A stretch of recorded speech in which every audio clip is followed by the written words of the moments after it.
嘉义水上有农民种这个柑仔豆、柑仔蜜，进前受到这病毒影响，真侪这个柑仔蜜拢消长。最近搁再加上这天气温度的关系，真侪拢闭开，这产量减少，影响到过年进前的出货。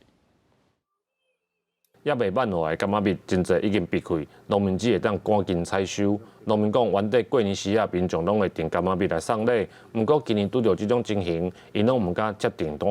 早期是因为咱规个番茄病毒、坎伦病毒嘛，所以规个植株生长是受影响嘛。啊，最近拄到气候的变化，热过足严重的啊，所以几乎减少4-5成咧。这阵啊，家己地区早时甲暗时的温度差真济，连伊要收成的柑仔蜜受到一寡损伤。农民讲，为了要交订单，会甲一寡无同品种的柑仔蜜，加在消费者嘛会当接受。